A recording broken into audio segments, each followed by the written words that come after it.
I made only $300 in the first month. So I had a contract where I could remove the ATM anytime if it doesn't do more than 300 transaction.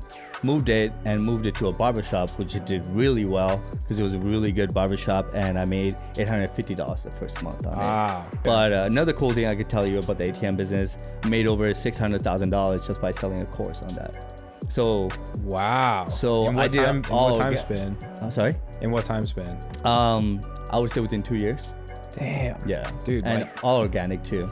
So at one point, like I remember, like this guy I was talking to inside OnlyFans. He didn't know it was me, of course. But I got to him pay with the whole night by chatting and sending pictures and everything. $600 in one night from one guy.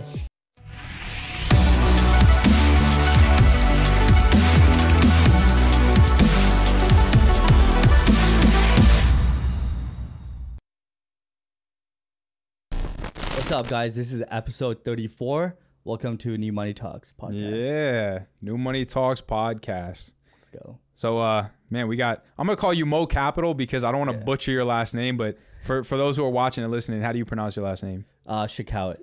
Shakaoat? Yeah. All right, it's not that hard. I already spelled it in the Google Drive that I had. But so, man, you do a lot. So, for those listening, Mo does a little bit of everything. Like me and John were kind of joking yesterday, and we were calling you like the final boss, like the final guru of like of every industry, just because you've done everything and you do a lot. You know, Onlyfans Management, exotic rentals, e-commerce, like Amazon FBA more specifically.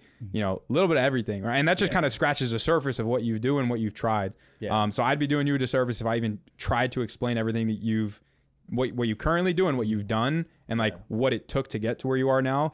So if you get approached by someone, let's say at a bar, and they're like, who the heck are you? Like, what do you do for a living? Right? Like, what do you say? I mean, I just pull out my Amazon store and then I'm like, have you ever bought anything from Amazon? I probably sold it to you. I like that. Yeah. I mean, that's my main bread and butter right now, even, you know? And if it's a guy, you're like, have you ever paid for an OnlyFans subscription? Yeah, exactly.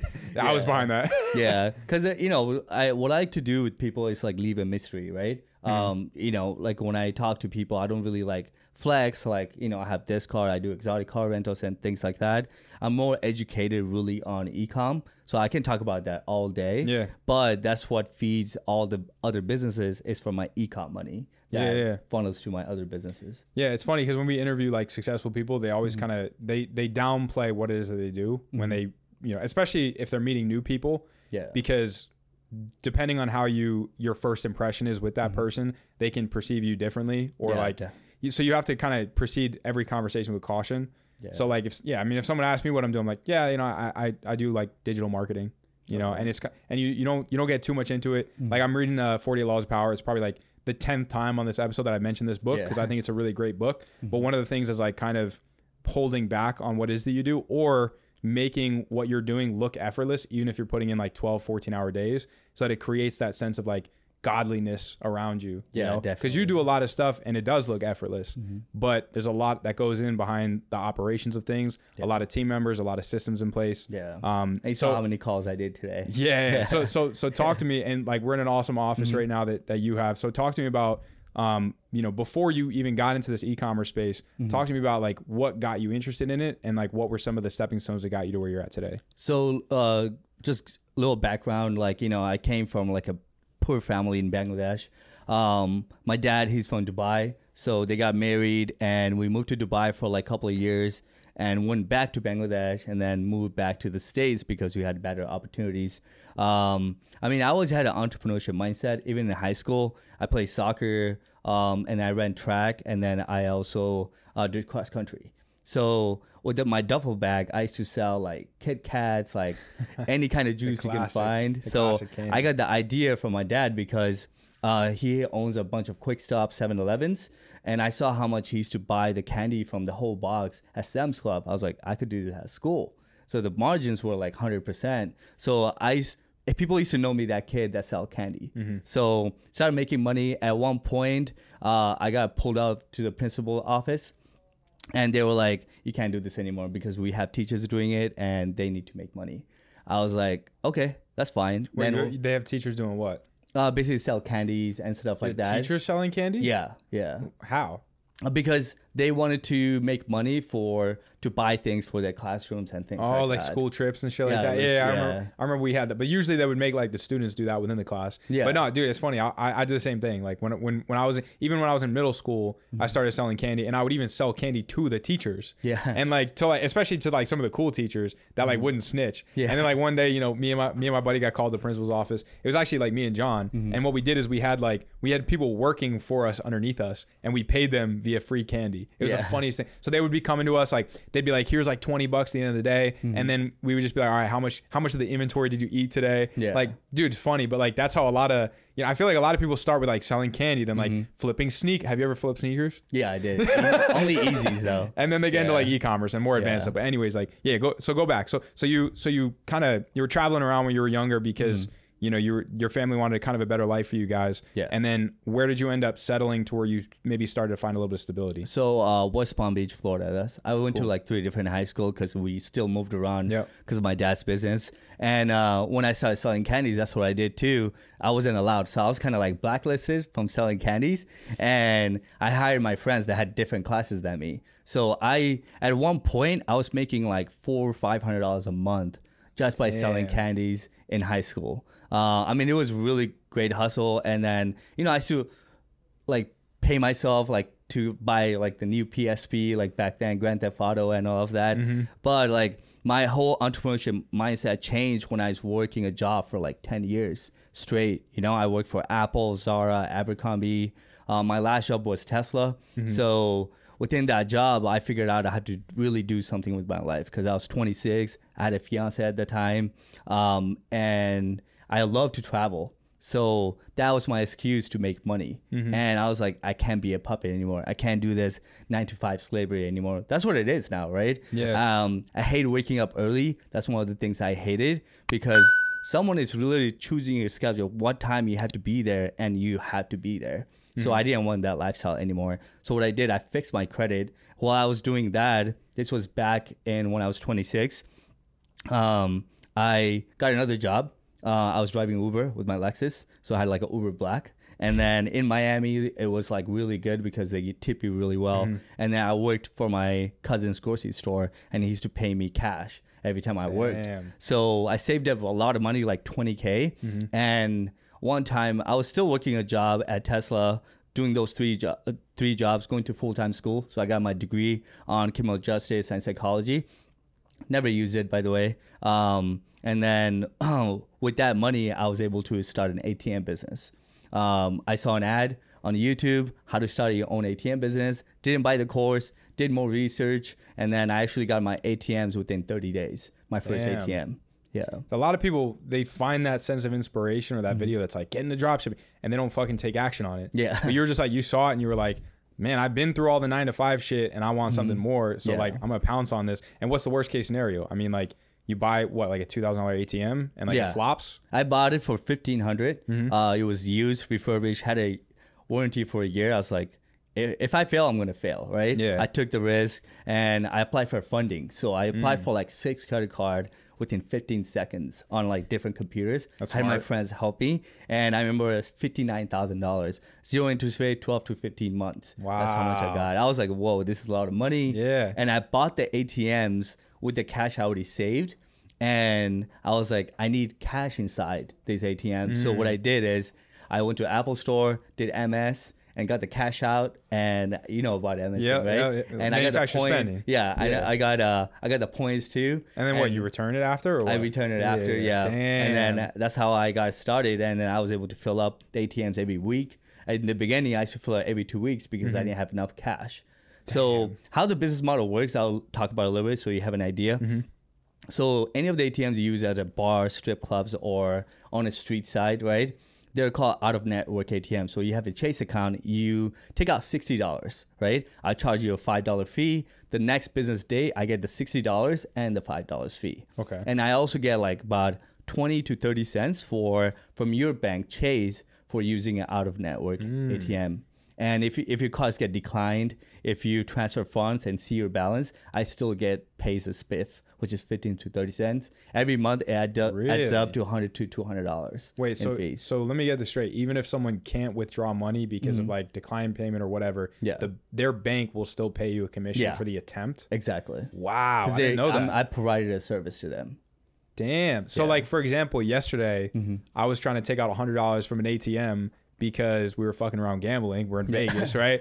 And I was like, I've never tried it, but I was like, let me try a cash advanced on an Amex card because I'm pretty sure that's a concept where you can withdraw cash even from a credit card. But I did it and it declined it. So I wasn't charged anything, but you're telling me that the Amex will have to pay that. Wow. Yeah. So like, I mean, I got a whole lot of ideas from this as someone who likes to try to find the loopholes. Yeah. So why wouldn't someone just like, well, I guess it's their bank, so you'd have to like find someone else's credit card and just keep like failing the payment. And you keep getting 15 cents. Yeah. But like, I mean, they do have an algorithm where they figure it out eventually. Yeah, right. Like, and then it'll be like repeat and they'll detect it. Yeah. Man, that's interesting. Yeah. So like, all right. So ATMs, and a lot of people want like the sexy businesses, like the Amazon FBA stores, the Shopify stores. They want like real estate because they can show something like, you know, a big physical asset for it. Say like, oh, I have tenants and I have clients. But like ATM, like it's relatively boring. It's kind of like vending machines. But those are the businesses that are, I would say, less risky than some of these other businesses that might be sexier, where people are like, oh, I'll make $100K in a month. It's like a couple of ATMs and you're paying rent, right? Like, exactly. How did the first like couple months look like, and how many ATMs did you scale up to? So my first ATM was it failed. I put in a nail salon because it was really easy to close. I made only $300 in the first month. So I had a contract where I could remove the ATM anytime if it doesn't do more than 300 transaction. Moved it to a barbershop, which it did really well because it was a really good barbershop, and I made $850 the first month on it. And I kept buying the ATMs. I bought new ones too, refurbished, and their new ones comes with 2-year warranty, and they actually for $2,500, and they also install it for you wherever you want. And then I closed my biggest deal on the ATM business, which was a strip club. It's still there. I have 4 of them in there. Damn. It's Club 11 in Miami. No shot. I charge 20% fee on it. So 50% of the fee goes to the owner. I invested about $40,000 for the 5-year contract. They're still running on there. Like Brinks, right now? Yeah. Brinks, they charge me $1 transaction to fill it up, because those kind of ATMs, you don't really want to do it yourself. It's a lot of cash flow, and you can actually get investigated for money laundering. So you have to do it by the bank. Shit. And Brinks are those big trucks that armored trucks that carry around cash. Exactly. Yeah. Damn. So you have 4 of them in there. 4 of them. Is it? I've been to Miami, obviously, a couple of times, but I've never been to a lot of those clubs. Not really my scene. But like, is it that big to where 4 of them make sense? Yeah. So this is Club 11 is one of my favorite clubs, by the way. That's how I got contacted with them. Yeah. This club is different than any other club in the world. So they have about 500 girls in the club, but this is not a strip club, by the way. So 500 girls working there, and it's actual club going on. So they have 2 sides too. There's one where you could chill, and the other one where they perform. So you usually have Drake, DJ Khaled, all these Miami celebrities usually perform there. So you can't even go there unless you have a table. So that's how it is. And as you know, when people get drunk, they're like, oh, I'm going to take out money. I'm going to get a dance or this and this. And they don't give a shit about the $5 ATM fee. Yeah, exactly. You could probably charge $10 there, and they won't even care. So I charge 20%. So if you take out $100, it's $20. No way. Yeah. People are drunk, so they're not like, thinking about that. They might think about it as like, damn, I'm already here. I don't think about it until the next morning. Yeah, exactly. And the average transaction on the ATM is $800. Average. No way. Yeah. Well, you gotta think about what kind of clients are going there too. Yeah. So like they have to have at least. Is it cash only? I'm assuming. Not cash only, but for private dances. What they do also, 80% of the transaction happening in those ATMs is because they take out the 500 or 800 or 1,000. They would go to the cash change where they get $1 bills, so they can throw it in the table. It's a Miami thing. Yeah. I started that here, that trend here, actually. Yeah. Damn. Yeah. So you got any ATMs here? No, I don't. I don't have much connections in here, but my Amazon FBA business took off. So I couldn't delegate my time between that. Yeah. But another cool thing I could tell you about the ATM business, made over $600,000 just by selling a course on that. So wow. So in what time span? Sorry? In what time span? I would say within 2 years. Damn. Yeah. Dude. And all organic too. Only on Instagram. And that's net pure profit. Pure profit, yeah. Yeah. And that was the first time I ever made a course. First time I ever used ClickFunnels and Kajabi. Damn. So I had an iPhone 10. I remember it was like an office like this size. I had a whiteboard. And I had my best friend film me. I was like, hey, hold this phone. I'll pay you $100 just for holding this phone. It was crazy because there was someone else selling it for $1,000, but you couldn't even talk to them because they were kind of like big, you know. But they got exposed for not even owning an ATM. And over here, I'm making videos with my ATMs, filling them up, working on them. I got the receipts. Yeah, I got the receipts. I daily blogged everything. Like I even bought a gun to make sure like I was safe when I filled it up. So going through the process, and what I did for marketing is I had about like 300 students when I was making like 3 to 5K a day on the course itself. So I used to make a collage of every single student, 8 pictures, and I'll post it on Instagram on that page. It's called ATM_Academy. And still up right now? It's still up right now. And it did really good marketing, like organically. There was a family that bought their kids an ATM for their business. And they were the ones like working on it. And they took my course. And they basically like got their first ATM. Hell yeah. Yeah. Dude, that's... What's up, New Money Talks fam? Unless you've been living under a rock, if you own an e-commerce brand or you're looking to get into e-commerce, you've probably heard of this incredible tool called ShopHunter.io. Now, ShopHunter has an incredible algorithm that actually scrapes information and data across millions of different Shopify brands for your personal gain. Whether you want to spy on your competition and see how much money they're making, or whether you want to see what products they're uploading for products that you can sell on your own website, ShopHunter's got it all. Once you sign up and make an account, this is what the dashboard looks like. You're going to have a top performers section, which is my personal favorite, and also my ShopHunter section. And under top performers, you have top stores, top products, and top tracked. Now, top stores will actually show you the highest gross revenue generating stores over the last 24 hours across millions of different Shopify brands so that you can see what's working for them, what products they're selling, what niche they're in, to reverse engineer what's working and to get inspiration on what products you can sell. Then we have top products. Top products shows you the highest gross revenue generating singular products on some of these different brands and literally hands you potential winning products on a silver platter. And then lastly, in the My Shop Hunter section, you can actually spy on specific brands that you can keep track of, right? So you will select a brand, you'll have the opportunity to see what Shopify website that they're running, you'll have the opportunity to see where the product lies, maybe on AliExpress, and you can keep track of maybe some of the new products that they uploaded, right? And we all know the saying, good artists copy, great artists steal. So if you want to take some of these products and directly import them to your store, they're probably going to have a significantly higher likelihood of success than any other random product that you stumble across on AliExpress. So don't take my word for it. Check out the link in the description, download Shop Hunter, and see for yourself how incredibly powerful this tool is. Make sure that you mention that New Money Talk sent you, and the Shop Hunter team will take care of you. Now let's get back to the podcast. Teaching. Yeah. So you have business professors that have never built a business. Yeah. You have e-commerce experts that did like a 1K day on Shopify,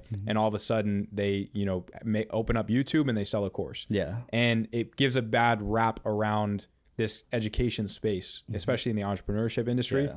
And so I think that's awesome that you're able to produce something that actually drives results, and you have undeniable proof that like, hey, this shit works because I did it and because I taught it, and I actually got results for students from it. Exactly. And I think that's like the purest form of being able to make money and actually contribute to like the world, you know, because there's a lot of businesses and industries to where like, you know, you don't, you know, and so especially if you're doing some industries like Onlyfans where you want to balance out your ethics.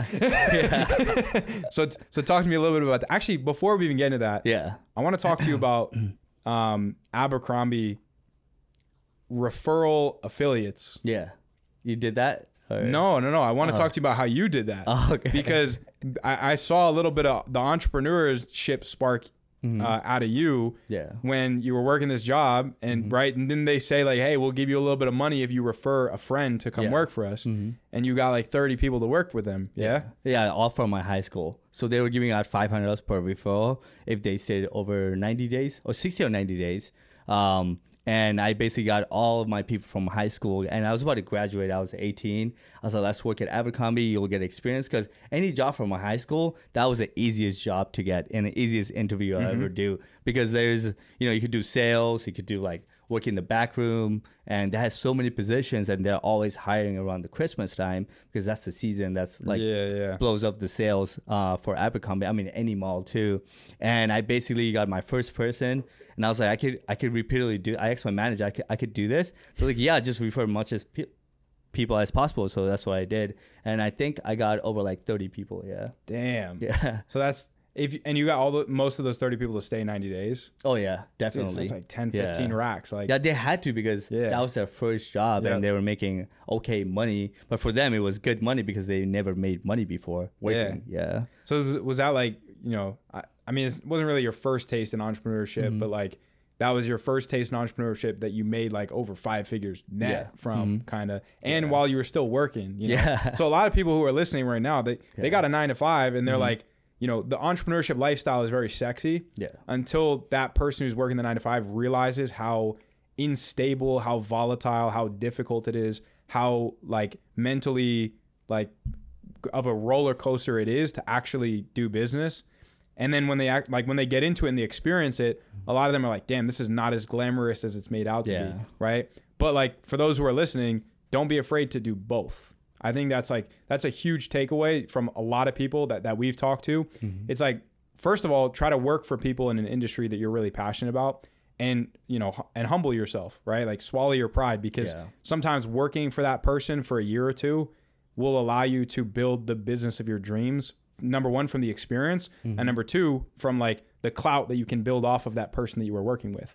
And so, and a lot of people are just like, oh, I'm an entrepreneur, I work for myself, and they make nothing when they can be working for someone, making a really good income, and then building the skills to be able to kickstart their business. So like, those listening, don't be afraid to do both. There's nothing wrong with like having stable income, and then as long as you use that to fuel something that's for a bigger vision, you shouldn't just do it and get complacent and be like, oh, I'm comfortable. And I don't want to tell you what you should or shouldn't be doing, but like you should want more out of life, And that's just kind of, but that it's okay to build that cash flow, and then reinvest it into like an investment vehicle, right? That's true. So like, and that's kind of what you're doing, right? Like, you took all this money, you stacked up, and then you put that into businesses that positively cash flow. Yeah, exactly. Like, a lot of people, like, they get a regular job because it's a good paying job, right? But there's a lot of marketing companies here, and agency owners here, and if you work under them, that's a life skill that you can learn, and who knows, you can even open your own marketing company once you're experienced, right? So I have a friend here, that's what I told him, because he was doing like 5 different things, 5 different businesses. I was like, dude, you work for this great company, this guy is huge. If you just learn 10% of what he's doing, you can make 6 figures a year, you know? And he's a young kid, so he actually took my advice, and he quit like every other thing that he was doing, and he's straight doing like working for him right now. And he's learning it out. He closed his first deal at $35K. He made like $3,000 off of that, Imagine like repeating the same thing a couple of times a month, and that's like 5 figures. Is he doing closing? Like, yeah, he's doing closing. Dude, that's a great skill to have. Like, I talked to a lot of not a lot of them, but I talked to enough guys who are like getting out of college, and they asked me, they're like, yo, I really like what you do. Like, I saw that you did like a 7-figure month in e-commerce, and I'm like, dude, it's not as glamorous as it looks. Like, there's a lot that goes behind this. Like, it took 4 or 5 years of 12-hour days in order to get to that point. I'm like, if you want to wait 5 years, sure. If you want to learn something in 5 weeks, learn high ticket sales. Yeah. Because you just learn how to talk to people and sell something. Think about it. The whole world revolves around either delivery, like service or product delivery, or sales, right? Think of any company, Tesla. You got the people on the product manufacturing side, and then you have the people on the sales side. You can't run a business without either. So as long as you're really fucking good at building a product or at delivering a service, or you're really fucking good at sales, that's recession proof right there. Like, you're always going to be chill. Unless, like, there's some exceptions. You could be a day trader, but like 99% of people are not going to be cut out for that, because it's very, very difficult. And we were talking to Drayson yesterday. Drayson's a beast, but he's been through those trials and tribulations. He paid his, market tuition, and he figured it out. But like, for most people, you're either going to be on the service or product delivery, or product, like improvement. Like name anything, right? Like a teacher, right? A teacher is literally a product deliverer.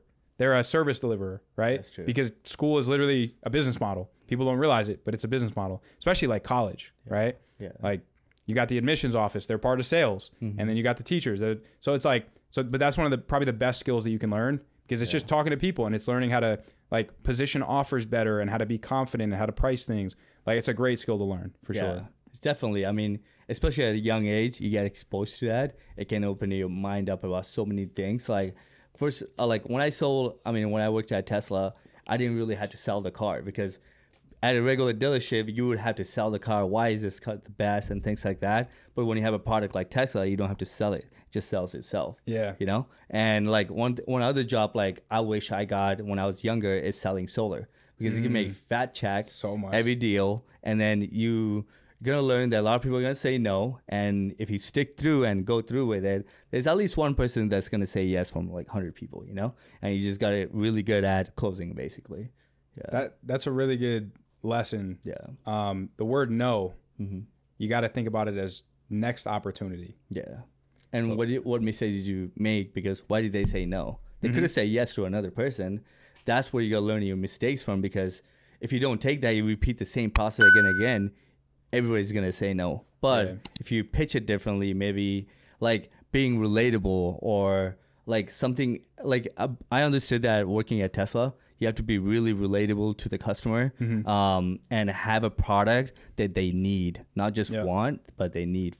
Like safety wise, Tesla is a really great car. Yeah. And for all these guys that were buying these cars, it's like for us, it's like they're from like, well, I worked in Miami, so they had a lot of money from like outside of the country, right? Buying a Tesla for them is like buying like $1,000 bracelet for them, you know? It's just like, oh, I'll write a check, you know? And there's the product sold it by itself, because I did marketing for Tesla too. I used to drive around all the Four Seasons hotels, Marriott, Ritz-Carlton. I would just pull up there and just like turn on the Xmas mode, like Christmas mode, and people would just run in and like, what is this car? And it would just, I would get them and do a test drive, boom, sold. Yeah. Damn. Yeah. So speaking of, actually, I was going to say speaking of cars and get into exotic cars, but I actually want to backtrack a little bit, talk about speaking about working with people that are going to help you build your network or help you, you know, accelerate whatever business career you want to get into. There was a point where you were living with Logan Paul, right? You want to talk a little bit more about that? Because I think that's pretty fucking cool. Yeah, so I lived with one of my friend, Human, and then he connected me with Logan Paul, and I basically did marketing for him in the back end. If you go to a couple of his videos, like way older videos, you'll see me like in the corner and things like that. But it was fun. I mean, it was for like a month. I did like marketing with specifically on the merch that he had, and it was really fun to see like the back end of like how the production goes. You have no idea what it goes behind to be able to create just one blog, you know, and everything has to be on time. There's people that cancel things, and it just, you have to set it up for another time. It just like, it was crazy. I would tell you that, you know, we would have to wake up early, and then like work late. So it was just like a month of like just like working like really hard and delegating tasks to other people. And if people didn't get their shit done, they were like, oh, you know? So it was like that. I mean, it was a good experience for me, because I was able to see exactly, because he did daily vlogs, and you had to like film the whole thing and edit it by night and post it in the morning. So it was really crazy. Yeah, dude, love him or hate him, like those Paul brothers are fucking forces of nature. Like marketing, everything that they're doing marketing wise, and like with their YouTube channels, with the boxing, with WWE, is insane. Like it's a masterclass on how you build your personal brand and how you promote yourself. For sure. There's one question I had. So actually, it's a little bit of a statement, but then it'll turn into a question. So I think one of the best pieces of advice that I give people who are stepping into entrepreneurship, doesn't really matter what age they are. Like someone could be listening right now, 30 years old, and they're just like, I don't like my job, or I like it, but it doesn't allow me to maybe travel, or it holds me back from where I think I want to be. I want to build a business. Like there's like 6 different business models. Should I try them all? And my answer is always like, no. Like you want to stick to one thing. And chances are, like if you do your due diligence and vetting it out, you don't want to have like information overload. So you don't want to watch 100 videos, but you watch like 5 videos from reputable people, and you learn how to spot those people. And you're like, I fuck with this business model. I think I could do it long term. And you stick that out for 18 months. like you're going to make it work. Yeah. Where people go wrong is they say, oh, Mo said I can do ATMs. He said I could do exotic cars. He said I could do Amazon FBA. Yeah. Let me try all of them at the same time.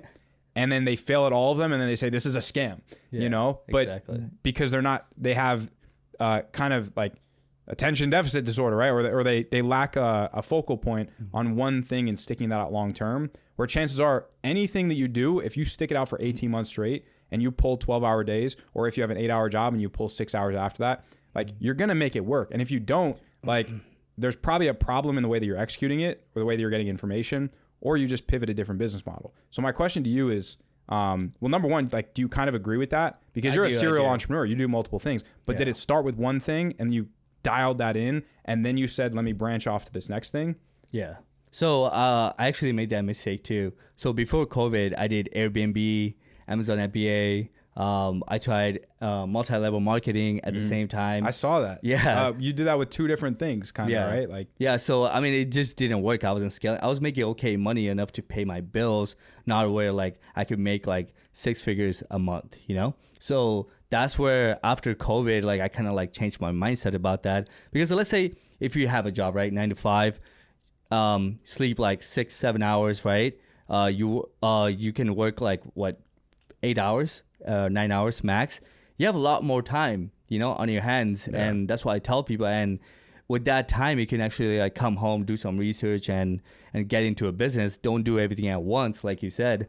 One thing that I did, and I did it perfectly, I would say, is when I started all this business, like with the ATM, I scaled it, had people partner up and kind of like delegate the tasks so I don't have to be on day-to-day basis. I did the same thing. I have about like 10 people here in the States doing the Amazon FBA business. Once that was scaled and I was getting like 10 clients a month, I moved on, started the car rental business. And then I had like 9 cars I was sitting on. I was like, what am I going to do with this? That's why I started the car rental business. And, you know, I knew I wanted to make money for it. Those were all your cars? Those are all my cars, yeah. You had 9 cars. Yeah. Why?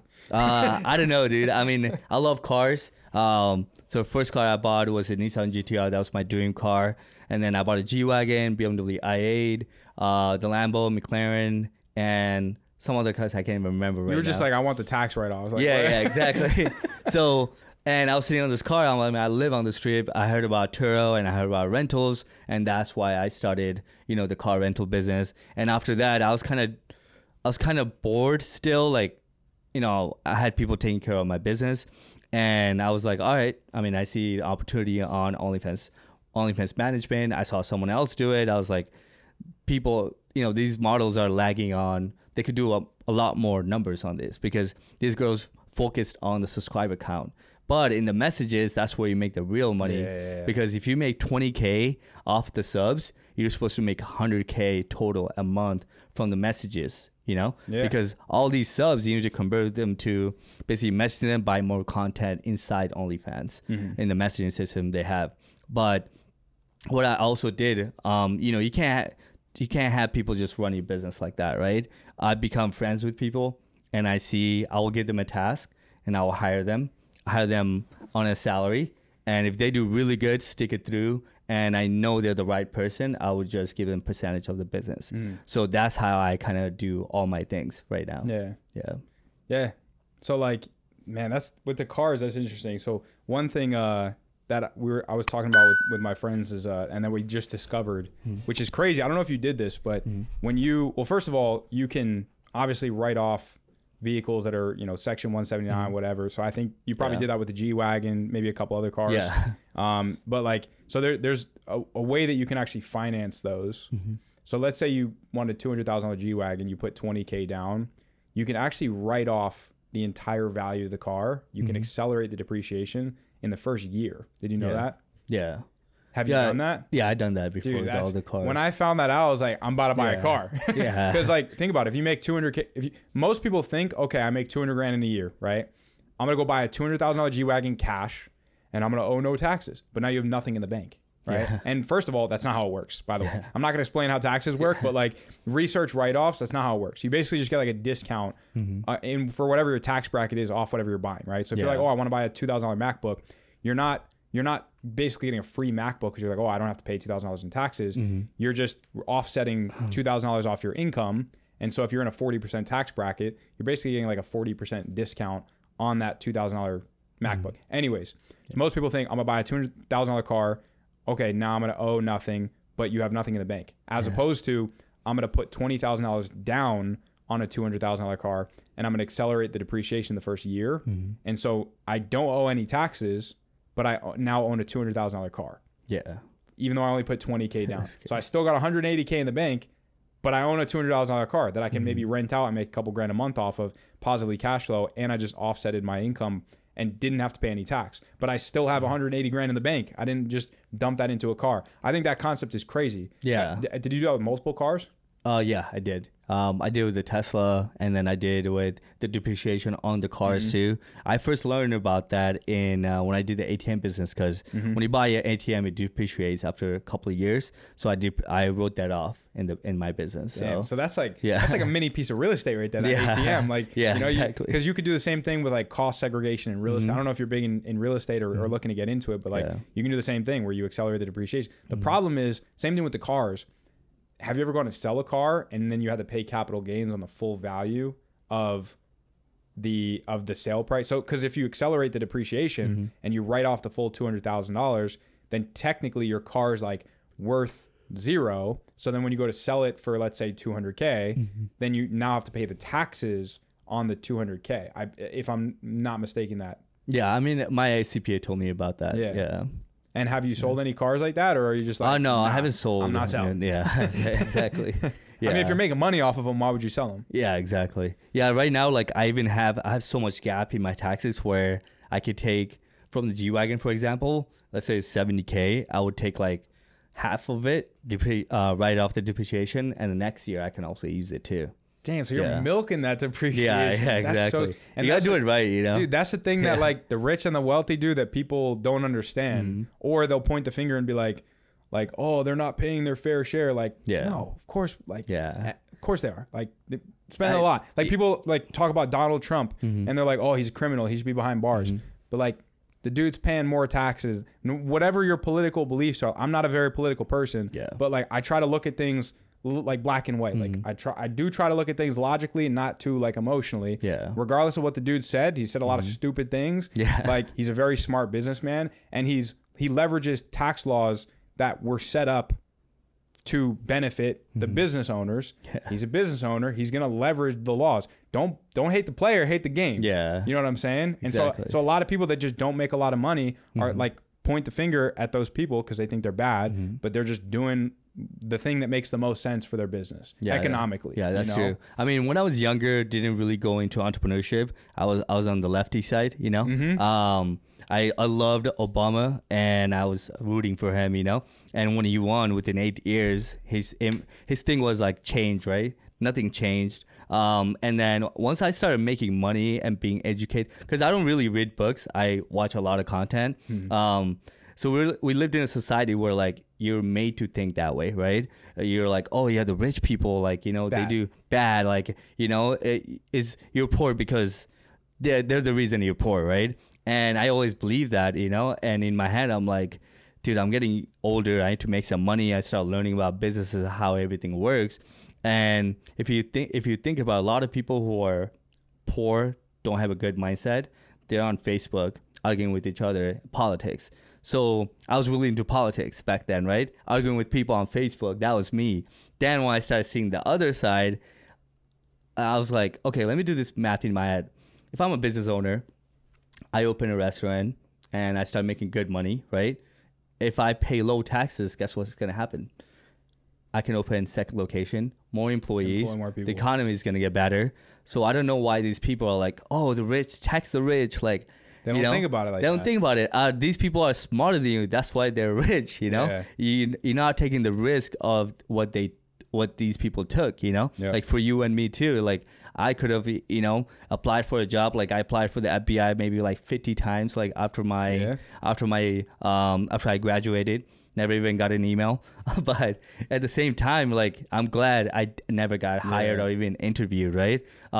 It's the people like their mindset has to change. That's why I preach on my Instagram like so many times. Like I would write out things like my thoughts. I was like, you guys are not taking risk. And some people see it as like, you know, basically looking down on them, but I don't. Like, I'm not looking down. I'm trying to inspire people, like actually trying to bring do them something. up. They just they don't see it like that. Exactly. You don't have to do Shopify. You don't have to do Amazon.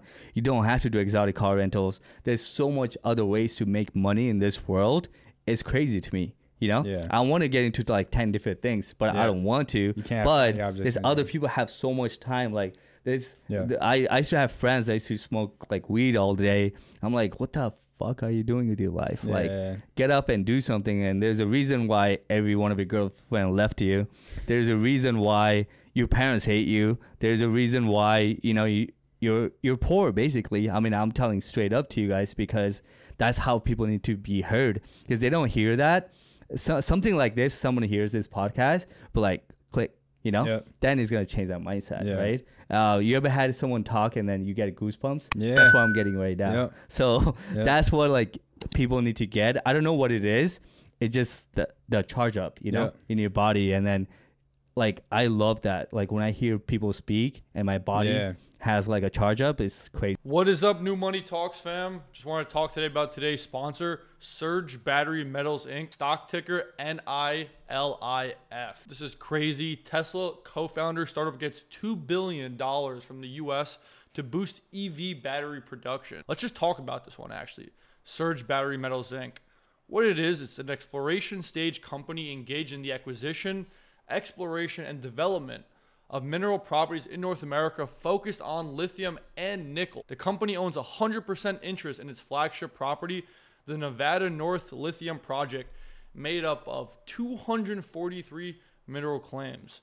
Let's look at several reasons why NILI or NILIF, depending on what exchange you're on, could be poised for significant upside in 2023. Massive lithium bull market, Inflation Reduction Act. Surge Battery Metals has announced a recent significant lithium discovery on its Nevada Lithium Project, which values up to 5,950 ppm. What else can we look at?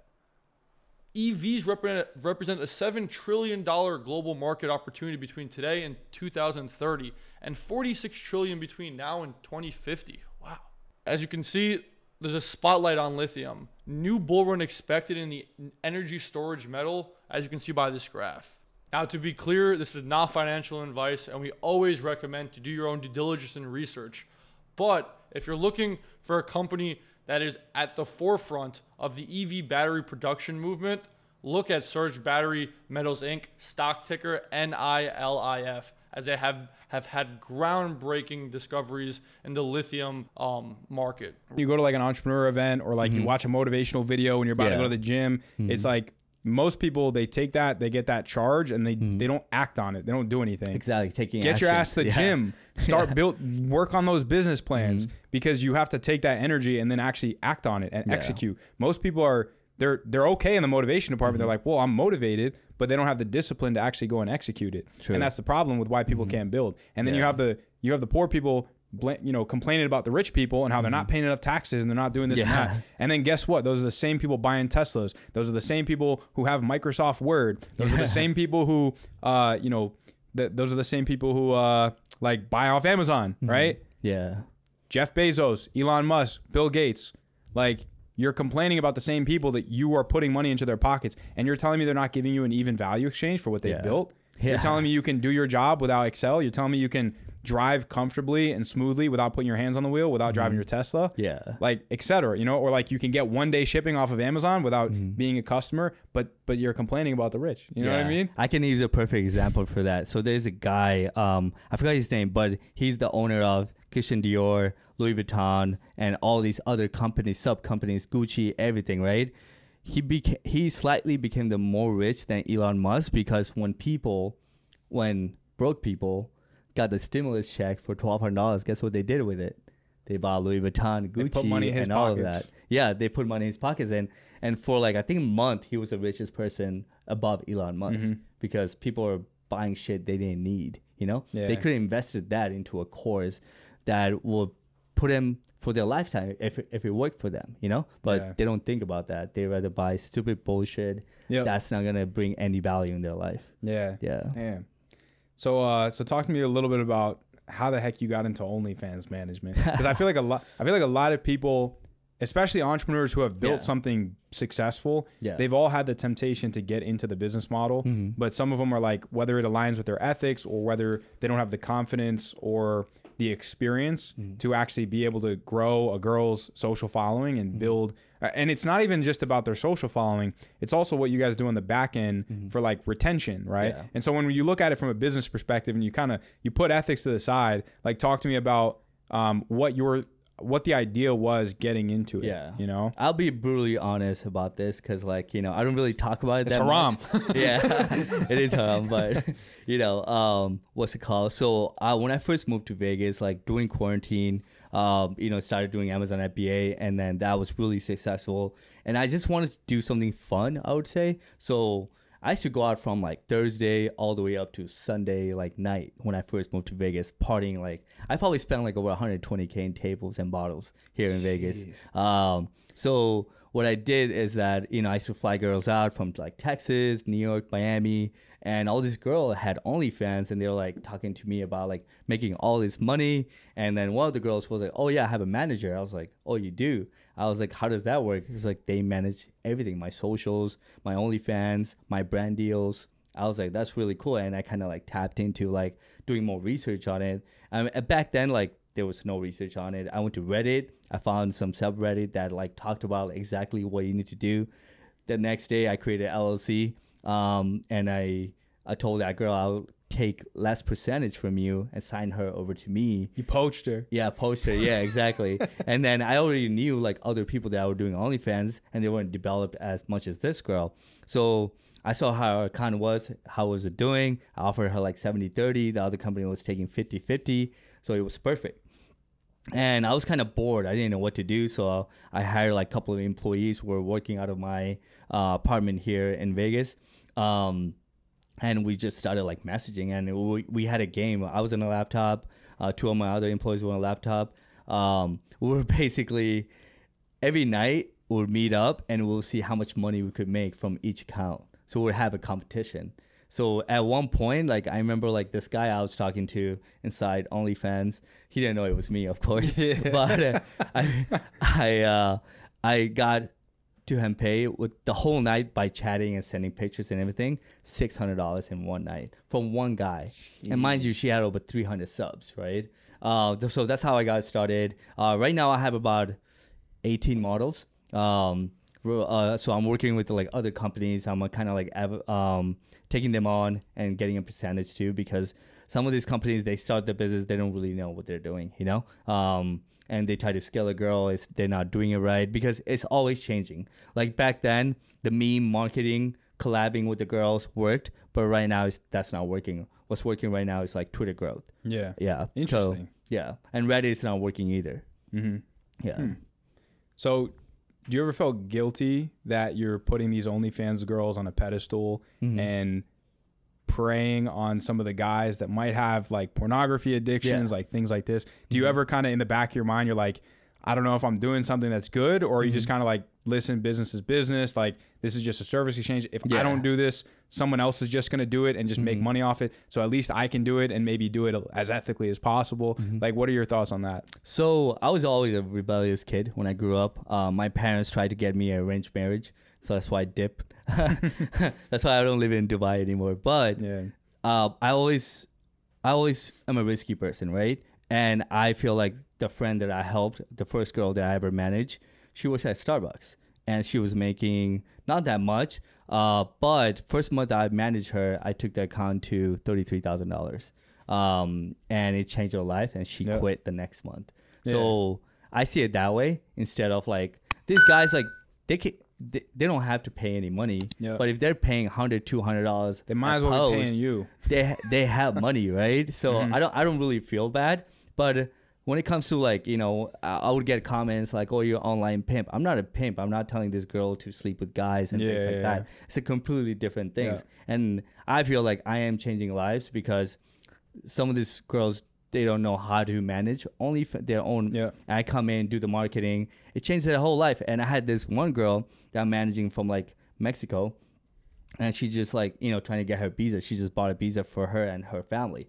So I just changed life there. Yeah, that's you know? awesome. So that's how I see it. I don't see it as a bad thing. I always try to have a positive mindset on that. Yeah, I do get a lot of shit for it in my DMs and stuff, but you know, you always have haters. 100%. Yeah. I mean, like in any business, you kind of have someone who's like, in order for you to make money, someone else has to be losing money. Yeah. And so you can either say, oh, I feel guilty, or there's nothing wrong with this. This is just business. This is value exchange. They're getting value, or I'm helping this girl make a living for herself and her family, and I'm just helping her do what she already wanted to do, just better, and make more money off of it. And she was going to do it regardless, or she might have partnered with someone else who might have, you know, who was just going to get the money in general. So you're just like, it might as well be me, because I can at least like, you know, steer her in the right direction, etc. Exactly. And also like a lot of this management, I could talk about this also. A lot of the management company will push the girls to do nudes and things like that. And like boy and girl content, I don't do that. That's why I get so many other girls recruited into my company, because they feel like comfortable working with you. And my manager is a girl, so I told her, do not push anybody to do anything if they're not comfortable with it. But guess what? When there's no nudity, when there's no sexual stuff, the girls actually make more money. Really? Because they want to see there's a teaser. They want to see more and more, because if they see everything, like the whole body, boy and girl content, they're just going to go back to the old content to watch it, right? But if it's like they might see, or they're going to see something, and it just creates this like drug in their head, like I want to buy this, I want to buy this, I'm going to buy everything, you know? It's and it's like that anticipation build up. Exactly. And there's this like super fans. Some of these models, you know, have a huge following, right? And there's these guys like they're like super fans, and they would do anything for these girls, you know? And that's how basically we make money. You know, we call them super fan because they would literally just buy anything. They would, if she posts a picture of her meal on Instagram, he would just send money to her, you know? Jeez. It's crazy. That's nuts. Yeah. And it's sad, but like that's how it's like some of these guys, they don't get game. They don't have any friends, that maybe they're not close with family. Yeah. So this is like the closest thing to like personal interaction that they got. And like, man, it's crazy. It's such an interesting space. Like I had like a friend from high school who did it. Yeah. And the second she kind of like put herself out there, everyone's just like, oh, like she degraded herself, like she devalued herself. Yeah. She's literally like selling her body and stuff like that. But a lot of people are incredibly comfortable with it. And from what you're saying, it's like if you have body confidence and you don't want to show parts of your body that that shouldn't, you know, be, I guess, just like lend it out to anyone for free at least. You like they can still do that, so they can still get on it without doing too much. But exactly. And even if you have a talent, you know, like I have a girl right now that I'm managing. She does pole dancing, professional pole dancing, and she's not a dancer, by the way, and she does this for a living. She teaches people how to do pole dancing. Wow. So inside OnlyFans, that's what we're doing. So it's not like OnlyFans has a bad name because of like all the things that's going on. But you can actually make money without it having a bad name inside OnlyFans. You know? I remember some e-com guys used to have, like, there was one dude named like Samir Shabane, and he used to have like a $20 a month like OnlyFans thing, and you know, now people just have Discords. You know, like that's where you put your content if you want to do the monthly subscription, because it did have that connotation. I remember there was a period in time where they said they were going to remove the nudity. And the whole world flipped upside down, and then they implemented it back, right? Yeah, they would go out of business for sure. I mean, were you doing this at the time when they announced that? Or, I was definitely doing it, So were you kind of like on the edge of your seat? No, I already knew it wasn't going to happen. Because I was like, there's no way, because they make so much. Mind you, they take 20% from every dollar they get sent, right? So I'm like, there's no way this is going to happen. And, you know, I was going to actually create a similar site like OnlyFans, but it takes a lot of money and like a lot of experience, but I didn't do it. But thank God, like OnlyFans didn't do that. Damn. So can you give me a ballpark range of like what one of your top creators makes in a month? 250. Sheesh. Yeah, and those are twins. Wow. So you gotta have a unique deal. You gotta have a unique factor when it comes to, you know, this business too. Wow. Yeah. So I'm not even gonna ask the questions. Yeah. But man, let's backtrack to exotics, because I don't even want to bring light to a previous episode that we had in a similar industry for a similar person because of reasons that I won't disclose. But talk to me about like a horror story that you've experienced in that space, because it's not all sunshine and rainbows, right? People think in every business you post the screenshots, you have someone who booked a car for 2 weeks on Turo and you made 10, 15 grand, but that's not how every interaction is. Yeah. So talk to me about some of the bad sides, either of that business or maybe even some of the other businesses as well. So in this business, of course, things can happen, right? Even like if you do Airbnb, people can damage your house. Same thing here with Turo. Like last weekend, I had 2 cars stolen. We found one of them. The other one is completely gone. We don't know where it is.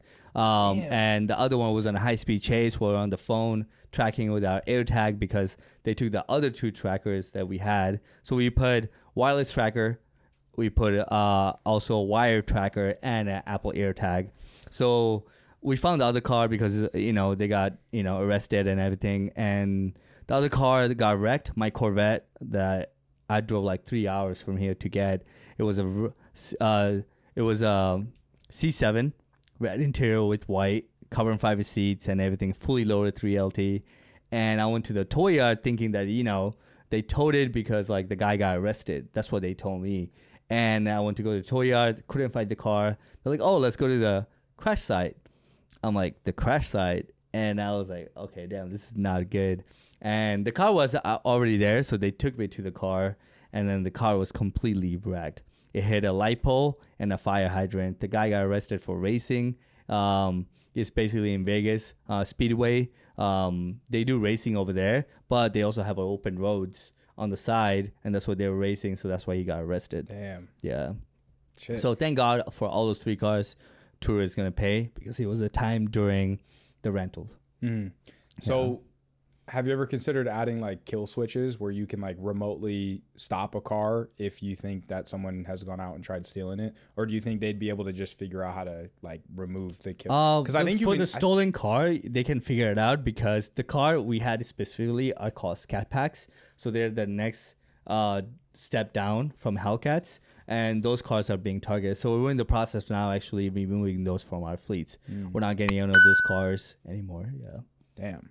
Because I remember that, we had met another guy who had an exotic rental company and he had like kill switches. So he goes, check this out.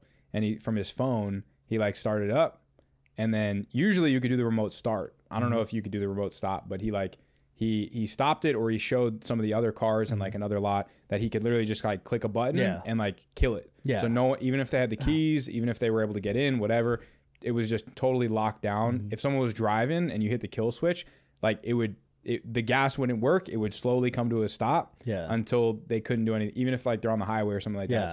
So we have those in our exotic fleet, but we can't have those legally in the States where they can kill it while they're driving. But we do have some where basically if they want to get gas, the car will not turn on again. Yeah. Damn. Yeah. It's such an interesting business model. Is there so for someone who's looking to get into Turo, because it's not it's pretty low barrier of entry to get into Turo, to actually start listing your car. Yeah. What was it like getting into it, and what were some of the things you learned maybe in your first like 30 days that people who are watching or listening can take away? For one of the things I learned, Turo takes a lot of money from your fees.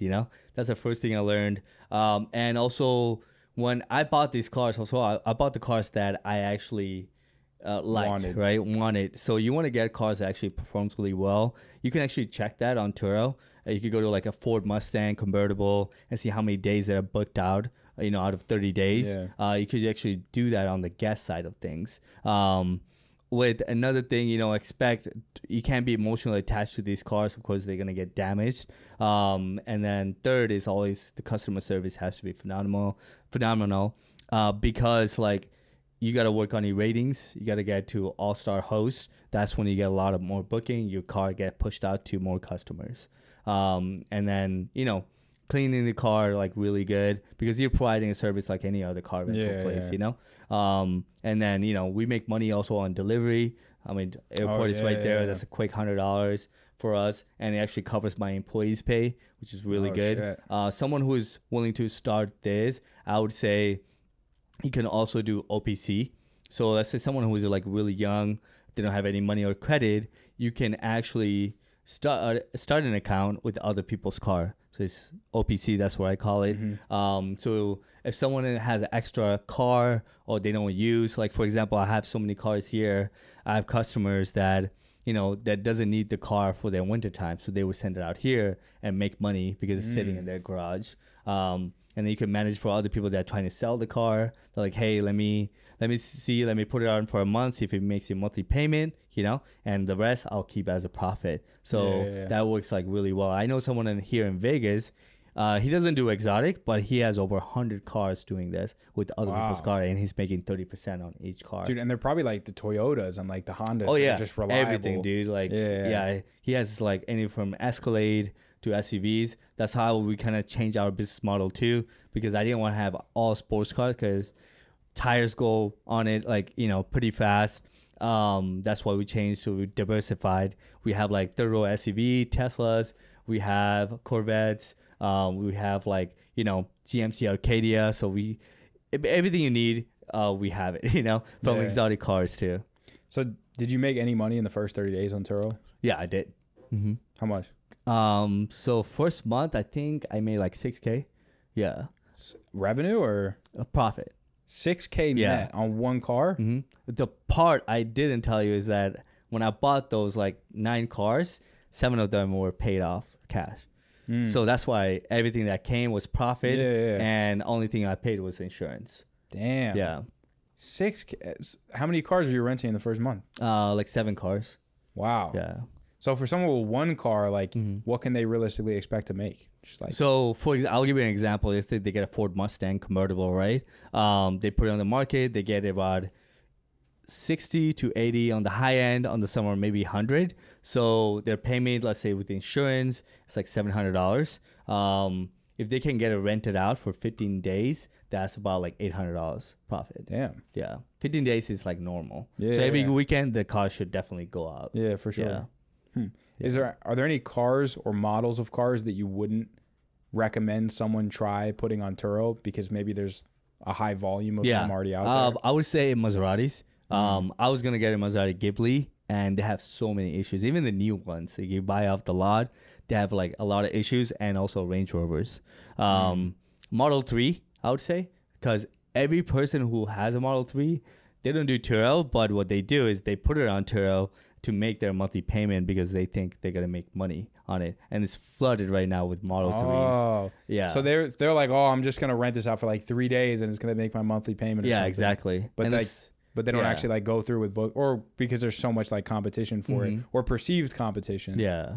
Damn. And then another car I wouldn't get is a C8 Corvette, because when it first came out, it's really popular because it was a mid-engine car.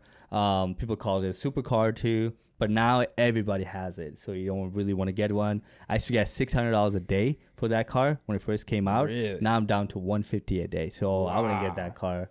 Yeah. Damn, $600 a day. $600 a day, yeah, for a $100,000 car. Damn. Yeah. So like, what car do you currently have that's pulling you the most money, or that you can rent for the highest daily value? Yeah. So third row SUV. So Yukon, Denali's, Escalades. Of course, I think my Lambo made about $9,000 last month, and my payment is $3,000. So damn. Yeah, and it only went out like 9 days. You know. What's like the lowest down payment you could put on Lambo? Like $50,000 on a $250,000 car? Yeah. I would say $20,000 sometimes if your credit is phenomenal and you have good debt, you know, like a house, another car, things like that. So what I did, I actually bought a Porsche GT3 RS. I paid cash, and then I saw the value go up on it. So I bought it for $190,000, and I sold it for, I believe, $215,000. So I made $15,000 off that car. I didn't even register. I was driving around with a Spire tag. Had a lot of fun in that car. And, you know, I didn't take it to the track. That was one of the mistakes I made. So I took it back to the dealership. They had a customer. They're like, they'll give you $205,000. So made $15,000. What I did, I put $50,000 on the Lambo, $50,000 on the McLaren, financed those two, and $100,000 on a house that I own here in Vegas. So I got 3 things instead of one. Damn. Yeah. So we have a question we like to ask. It's a little bit of a curveball question, but it really gets you thinking. If you were to be paid what you're currently making, 10 times what you're currently making. Let's say you're clearing $1 million net a year.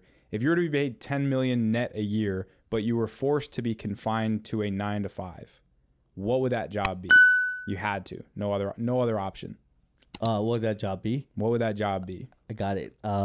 So there's people that actually watch islands. Like they would have a mansion, just one mansion on one island, and they would basically have to take care of things like cutting the grass or like, cleaning and things like that. We're basically a maid, but like glorified maid, and they get paid well too, by the way. Yeah. That's what I would do, because really, as I'm getting older, I love peace, and that's one thing like I would enjoy. Actually, you could learn a lot by yourself, And whenever someone ends a relationship, they're like, oh, you need to, take time for yourself, or you need to be alone. Dude, you can really find yourself like when you do that. Yeah. So I did that actually, like when I was growing in business, I had business going up and down, had relationships go up and down here, and took time to actually really find myself. I feel like in my younger days, I never did that because I had like a lot of friends. And when I did that, dude, I cut all the bullshit people out of my life. I had people that I used to party with. I took care of them, paid for their shit, and I did a whole complete 360 and don't even talk to them anymore. Unless they bring me any value, they don't benefit me. Yeah.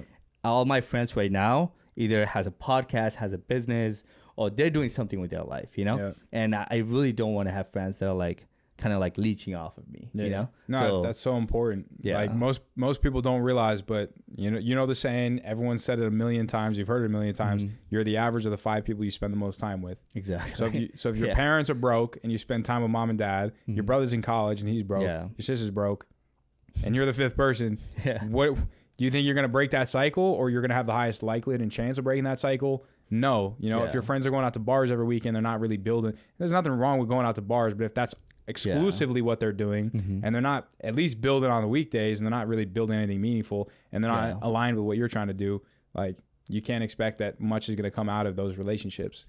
Exactly. And one of the things that like really kind of also pushed me, that I used to think about in my head all the time when I started entrepreneurship, I used to watch Jake Paul a lot, right? I was like, if this dumb kid is making millions, making $1 million a day in sales and merch, I could do this. I could make at least like 5% of what he's making, right? Yeah. So that's what I was thinking in my head. I was like, all these YouTubers, like, I watch their content, I study. Like I told you, I don't read books. I watch a lot of content to study, and I figure out shit. So I was like, I could do this, So that's what kind of like also was kind of back of my head to motivate myself to make money too. Yeah. So how the hell did you get into Amazon FBA? Because I know a lot of people are like, they see the Shopify course, they see the Amazon guru, they see the Lambos, and they're like, ooh, Amazon FBA or Shopify. It's one or the other. It's either Shopify dropshipping or Amazon FBA. There's nothing in between. Yeah. Everyone calls these business models a scam because they're very competitive now. Yeah. But any business that makes a lot of money that's competitive is competitive for a reason. It's because it works. But usually a minority of people actually like succeed with it, right? Yeah. So talk to me about how you got into it and what made you choose Amazon over Shopify, or maybe you tried both. I don't know. Yeah. So I actually did eBay first, and my account got suspended. And I also had a limit of what I could sell, like how many products I could sell, how many sales.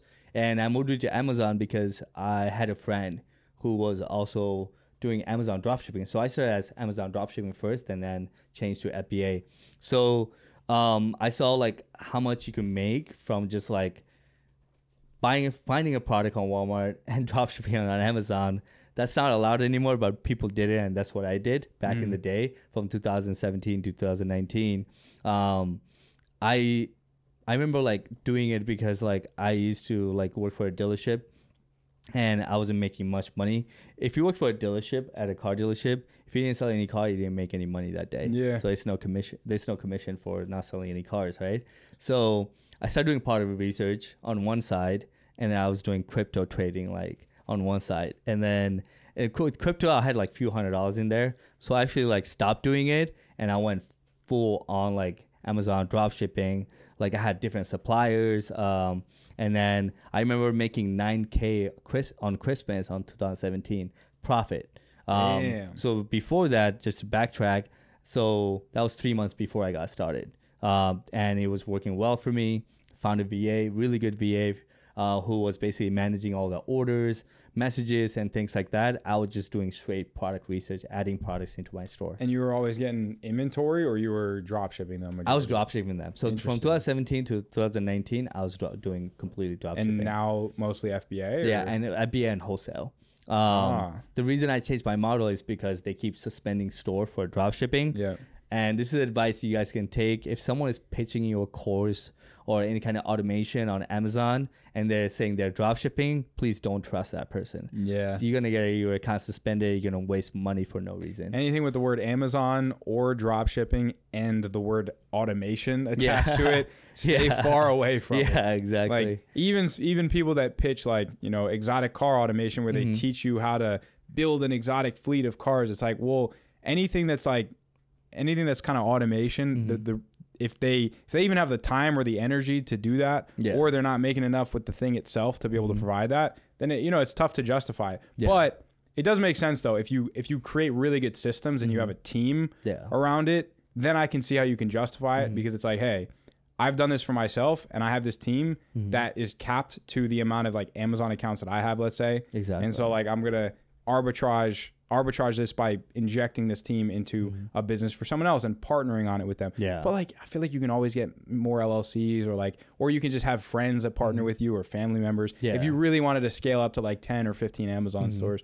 Yeah. Well, I don't know. Yeah. Yeah. I mean, what's up, New Money Talks fam? Did you know that over 35% of American households carry some form of credit card debt, and over 60% of those households live paycheck to paycheck? Well, if either of those two statistics apply to you, James Zhang and his team over at Limitless Financial Solutions have a solution for you. Now, James offers a variety of services such as his semi-passive Facebook automation stores, such as his credit funding services, and his credit repair services. So whether you're looking to get your credit right, start a new business, escape your 9-to-5 or the rat race, and build a semi-passive income stream using the powerful vehicle of e-commerce, I would highly suggest clicking the link in the description below, talking to one of James's team members to see how they can help you. So if you are interested in working with James and his team over at Limitless Financial Solutions, make sure that you click the link down below and make sure to tell them that New Money Talks sent you so you can get that New Money Talks discount.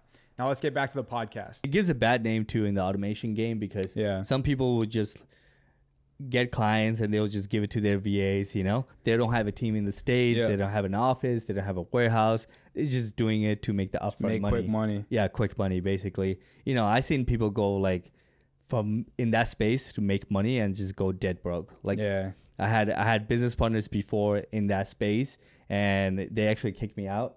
And their company went to shit, and they live with their mom now. Yeah. You know? So I'm glad I came out on top. Yeah. So I want you to talk to me about an instance, a month, a quarter, a year that you just got kicked on your ass and you learned from it, or you had to bounce back from it. Yeah. So in 2019, my account got suspended twice on Amazon, and they were holding about like $750K. And I had to hire like a really good lawyer to get that back. It was bad because my credit cards were maxed out. My loan that I took from like another bank, like Navy Federal, was, you know, building interest. It was just like a really bad like time for me, and I didn't know what to do. You know, I didn't even want to travel because I didn't have any money, and it was just like, what do I do in that situation, you know? And I actually like found a really good lawyer. I told him I would give him money when I get my money back from Amazon. So I made so many calls, and he was the only one that actually took me in, actually fought for that money. And we got it back within 7 to 10 business days. Damn, that's he's really good. Yeah. I'll tell you this, if you hire a lawyer, they don't have like a good persona, they look fat, don't hire them. Like, you gotta have a lawyer where you watch them, you're like, holy shit, I just walked out of a meeting, I feel good about this, right? That's when you know you have a good lawyer. Yeah. And they have a good team. Yeah. So don't hire a fat, ugly, out of shape, not good looking slobby. Yeah. They're not that good. Honestly, that's good advice for anything. Like if you're doing business with someone and they're a reflection of their skills in terms of the value they can provide to that business. If they don't take care of themselves, how the hell are you going to expect them to take care of a business? Yeah.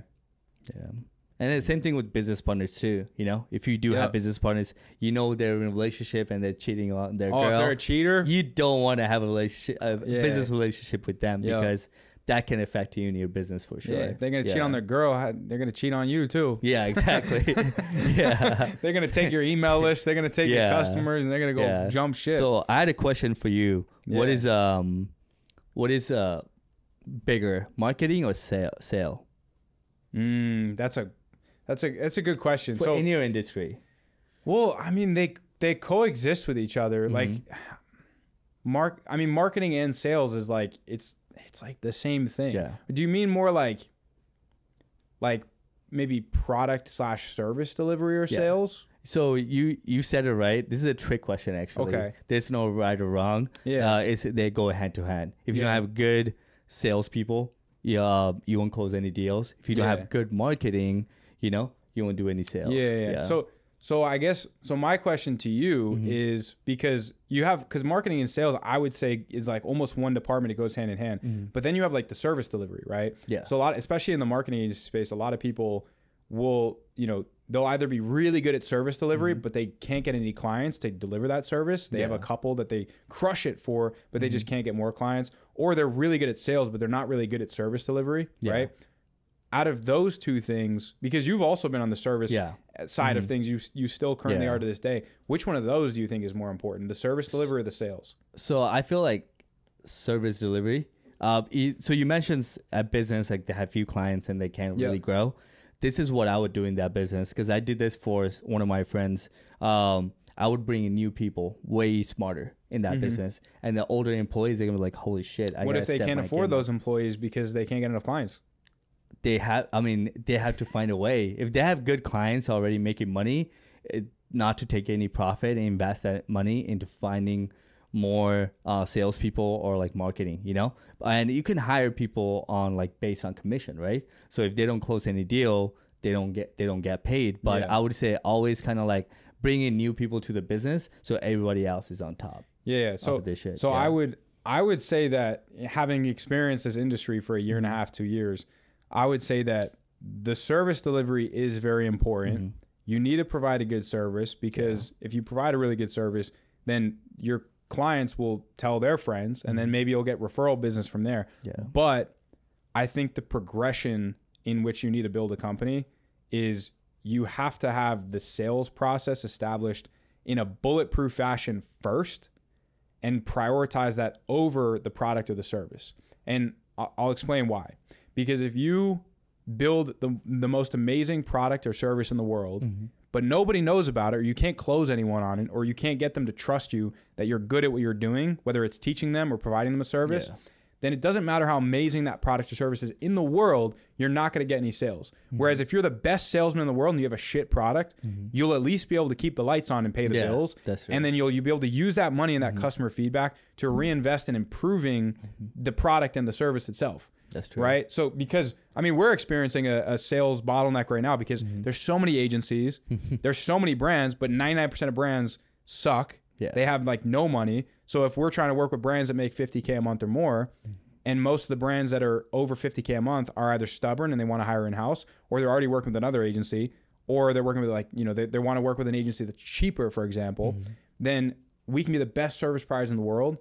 But if we have a sales problem, they're never going to get to experience that amazing service, right? So whereas when you solve the sales issue, if you have a really bad product or service, your whole business it's going to end up crumbling if you don't fix the product or the service issue, right? That quality issue. But my advice to anyone who's looking to start a service-based business or a product-based business is have the sales plan and the sales system solidified first. Build your product and your systems around the feedback that you get in the beginning from the market. And I need to take my own advice on this because I want to create a coaching program and a course revolved around e-commerce because I know my shit, but not a lot of people know that I know my shit. And I'm kind of a perfectionist. So I want to make this amazing, perfect product before I go and bring it to market. But if I have no people who are lining up to buy that, then why would I spend the 6 months to perfect this amazing thing, right? Yeah. I should get these people on, even if I have just an outline that's built out and a couple of videos that are filmed, because then it lights a fire in your ass to add more and more videos, to build it out, and to kind of just figure it out as you go and figure out what they need instead of speculating what you think they need. So that's kind of my like minute pitch on why I think in the beginning sales is more important. Once you crack sales, then the product and the service delivery is more important. Yeah, that's true. So I get a lot of DMs that are like, hey, I don't know what to do with my life, but what should I do? I'm like, just build a brand. Just build a brand around Instagram, post everything you can. Even though you don't know what you're going to sell, if you create a brand, like for example, like your Instagram, right? Yeah. You have a name and you also have a lot of followers. Then if you create a course or a mentorship, you're automatically going to get sales without any marketing or ads, right? Yeah. So that's when it comes to like, so I tell people, I was like, just film your gym content or like food you're eating and things like that. Get yourself out there. Yeah, like get yourself out there and at least build a brand. So you never know what you're going to do next. Yeah. And those people that watches your story, I feel like most of my business come from my story. Yeah. Right? Not even from posts or, and they reply to the DMs and you go from there, right? So, and you have to post like controversial shit too, you know? I would say like put posts. You're gonna have haters. Yeah, you're gonna have haters. Game. Yeah, my haters becomes my client though. I can say that. Yeah. I mean, I had like at least 3 clients that were my haters. Hopped on a phone call with them. They became my client. They're like, oh, you're actually a good, genuine dude that runs good businesses. Yeah. The next plan is to have a hater to become my business partner. So we'll see. Oh, yeah. No, but I mean, the controversy is where the money's at right now. Like we had a video on the podcast that did 10 million views because this guy that came on, he pushed people's buttons and he told them things they needed to hear, but they didn't want to hear because the world has, a credit problem is a credit video. But like people don't realize that all those keyboard warriors that are commenting shit, they're just making that post go more viral. They're just increasing the amount of impressions that we get and the amount of subscribers, etc. Yeah. How are we looking on time? We're at 1:15. Okay. Solid. Yeah. So about information though, we could wrap this up pretty soon. So I have a cousin in basically like Michigan, and when she came here, I actually, flew back with her to see her parents. It's crazy to me how people don't know information, right? So I had my American Platinum card and we went to the lounge. She's like, yo, this is like a whole new world to me. I was like, you never been in a lounge before? I was like, you can actually take a shower too. And then she was like, whoa, I didn't even know this. So, for us being in entrepreneurship and things like that, even, my videographer, Jeremy, I, got him a platinum card because, when he travel for work and things like that, it's nice to have like something, like a lounge and you could eat for free, drink for free. So even with like information that we both know right now about like e-commerce, like a lot of people don't know is because they live in a state like where they're from and they don't move out of there because they're comfortable, So that's why I recommend when you turn at least 20, move out of your home city, and you can actually, you're going to push yourself to get either a second job, start a side hustle, because either that or you're becoming homeless, So that's why I moved out to LA when I was 26, because I knew that would make a huge difference. My rent was $6,000 a month, and I had a GTR, and at one point I was like, dude, I got to make more money because I don't want to look at my savings account and finding out I have another 6 months of, my life being, going to zero account, So that's why I kind of push myself. Yeah, dude, my first apartment, I was like, I got to get the fuck out of my parents' house. Yeah. I love my parents to death, but when I walk in, it's just conversations about money. How are we going to scrape up money for the next rent payment? Kyle, can we borrow some money, this and that? Yeah. And it's such a negative atmosphere when you're trying to build businesses and you're trying to make money. You have to get out of that environment. Even if your parents like come from money, well, then maybe you were used to getting handouts, right? And so if you stay in that environment, you're going to get comfortable and complacent. So you got to get the fuck out of there and build, make a name for yourself, right? New money talks, right? No handouts. Yeah. I don't think either of us got any handouts. We got to make a name for ourselves. So the second I moved out, I got an apartment. It was like $3,600 a month in New Jersey. It was like a 2-bedroom, and 100% could not afford it. But I forced myself to be able to afford it and then some. And by the time I moved out, and long story short, I faced some adversity within that year that I had the apartment. But on the tail end of that year, I had made the most money I had ever made in my entire life in like a single month, And so I was like, it gets you out of your comfort zone and your back's against the wall. And that's when you perform. Like if you're someone who has a comfortable job, you know, you go home, maybe you're not that happy, whatever, but like you're not like stressed about money, or you're not, I don't know like what the word is, but if your back is not against the wall, you're not going to get shit done the same way that you can as if it were. Yeah. You know? That is 100%. And sometimes you have to like put your back against the wall. So you might be in a position where you're comfortable, like, you know, you're making $5,000 a year or $5,000 a month as like a remote tech salesman, whatever, and you're in your parents' basement. And to you, you're like, well, I get to go to the bars every weekend. I get to see my friends every Wednesday and like play basketball at the rec center. But like, so you might actually have to step out and go get that $3,000 a month apartment. As stupid as that sounds, it's going to force you to like level up and to change kind of your atmosphere, your environment, your income. And if you don't do that, if you don't take that leap and maybe do something that might be short term, a little bit stupid, you're never going to be able to grow, you know? Yeah, that's really good way to see that, because I feel like, you know, our society is still like, I would say, fucked, you know? And I hope there's like a lot of people like Andrew Tate and everything like brings up these issues like you were talking about right now, because people don't get it, you know? And if you ask people why, you know, also they don't like Andrew Tate, they can't even give you a reason why, you know? Yeah. And one of the last advice before we get off the podcast, I like to talk about is, you know, if you're trying to start entrepreneurship, which I did, and I had negative friends, had negative family members, you can get rid of your friends, but reduce your time with family. Maybe like, you know, move out to a different city, like I said before. That's going to help you a lot in life. Like I learned that myself, and a lot of people who did that actually like learned that, you know, it's actually beneficial for them because they're not into those drama again. You know, you don't have haters that you went to high school with. You don't have friends that are negative, because my friends told me, oh, you're going to get scammed by Amazon, or you don't buy that dude's course because you're going to get scammed. And I didn't listen to them. I did what I did. Now, you know, it's crazy because we used to all love cars, and they're still driving the same freaking car. And like, you know, I have literally a fleet of cars, like an exotic car. Yeah. And they talk to me and I don't really even respond to them anymore, because it's just a waste of time, because they won't even buy my service, you know? It's literally a waste of time. Yeah. All right. I got one more question before we hop off the podcast. It's a little bit of a deeper one. So if you need a second to think about it, you can think about it. The question is, are you happy? Am I happy? I would say yes, because, you know, I'm so glad that, you know, I work, you know, a decade almost, working at 9 to 5. You know, I have a son right now I'm really happy with. And, you know, in life, like I get to wake up right now, like whenever I want. I wake up sometimes at 2 p.m., sometimes at 8 a.m. And I love doing that. I take my time in the morning, making my own schedule, because nobody's like controlling my life. That's where I love. And I love going to restaurant, not looking at the price, because back then I used to, French fries, you know, $5. That's the only thing I can afford, you know? It's kind of embarrassing, you know? But now I can actually decide wherever I want to go, wherever I want to eat, you know?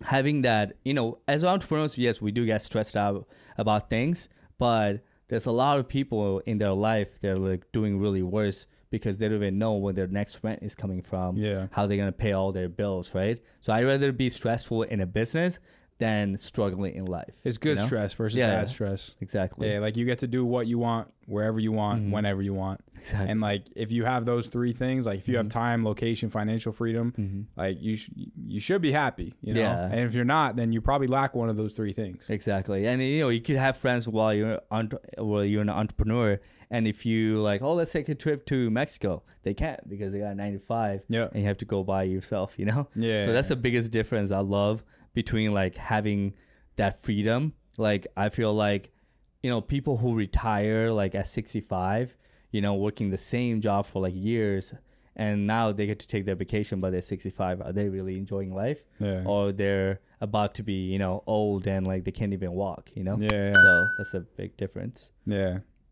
Man, this was a good one. Yeah. This was a good one. I'm trying to think if there's any like final thoughts, final questions I want to ask, because I know you do so much. I mean, we could be talking, we could talk for another couple hours and you know, still have more to talk about. But do you ever want to get into real estate?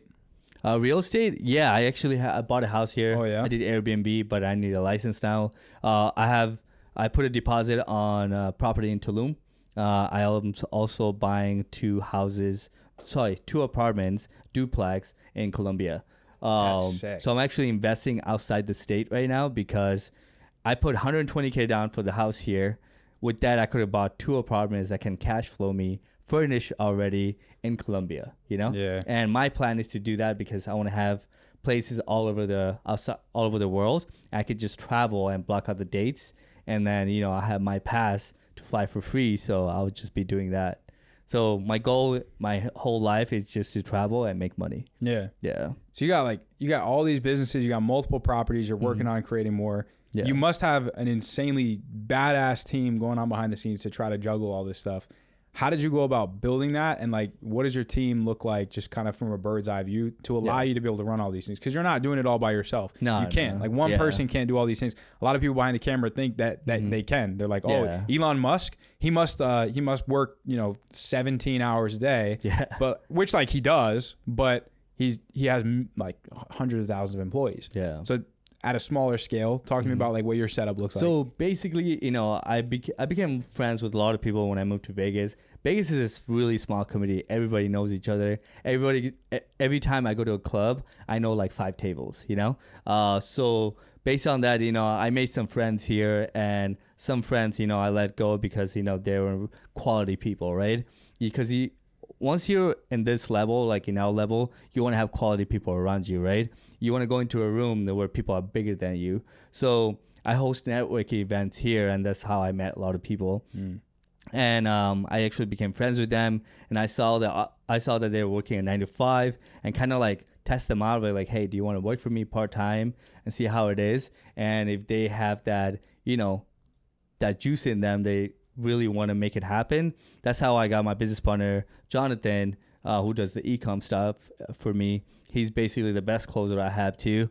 He works like really hard when it comes to this business, and he kind of handles everything for me. But I have other people doing the same thing, but he's one of the best employees I had. And also the man behind the camera, Jeremy. Yeah, shout out Jeremy. I wouldn't get any leads if he was behind the camera, directing and producing and editing everything, I think you have to kind of like test them out to see how they are. And based on their performance, you can kind of like, pay them a commission or hourly, whatever it is. And what you want to do is that if they prove themselves within a year that they can make money with you, and they're really good at what they're doing, you just give them a percentage of the business. And that's how I see it. I like that because it incentivizes them to like do a good job. Otherwise, if they're just getting a couple grand a month, and it's like, then it, there's not really an incentive for them to help you crush it. But if you're crushing it from what they're providing you, you give them a piece of that. You know? Exactly. I mean, that's what we're doing for this podcast. That's what I do for most of my, like a lot of my businesses. Not only is the compensation from clients, usually it's like a minimum or a percentage of like performance, whichever is higher. So we compensate most of our team members the same way, whether it's like a percentage of ad spend or something like that. But it's always like, hey, here's an amount that's going to allow you to pay the bills at the end of the day, and it's going to come in. But if you crush it, there's not really an upside on how much you can make. Because if you crush it, you get 10% of what I make. Exactly. I can make millions of dollars a month, and you can get a piece of that. Like that's you're gonna be sitting pretty. Yeah, I actually used to have like 5 people team for my media team, like doing everything. But I only kept Jeremy because he actually showed up every day. He actually shot the content, and he used to pull up an iPad, wrote every scene what I'm gonna do. So I'm a very visual person. Yeah. So that's when I was like, okay, this is the guy. I gotta fire everybody else. That's what I did. So now you also have a hybrid between kind of like local talent, but also overseas talent. Yeah. So what percentage would you say is local versus overseas? Like, local here 10%, 90% overseas. Yeah. Yeah. And you think they're both probably they pull equal weight, Oh yeah, like definitely. The 10% here probably put a similar level of output to the 90% there. Yeah, definitely, and they're very successful to what they do. Yeah. Like my main virtual assistant, he does the S class in Philippines. Really, S class Philippines in an island. Wow. So think about that for a second. He has to be making good money to be able to afford that. That's pretty cool. I mean, like for me, like when I was running some e-commerce brands, even now I'm kind of getting back into it, and we always have talent from the Philippines and also from India and like Sri Lanka. And like, it's every time that you send them a payment, they're just like, dude, thank you so much. I was able to keep the lights on, you know, or like you give them a Christmas bonus of $500. You know, I could make 50 grand that month in profit, but you give 5 people a $500 bonus, and that makes their year, you know, because they buy gifts for their kids, whatever it might be that they might not have been able to do otherwise. That's true. Which is like, that's a whole other conversation we can get into in terms of like what moving outside of the US and how your money can go so much further. But we'll have to save it for the follow-up episode. Exactly. I'm down.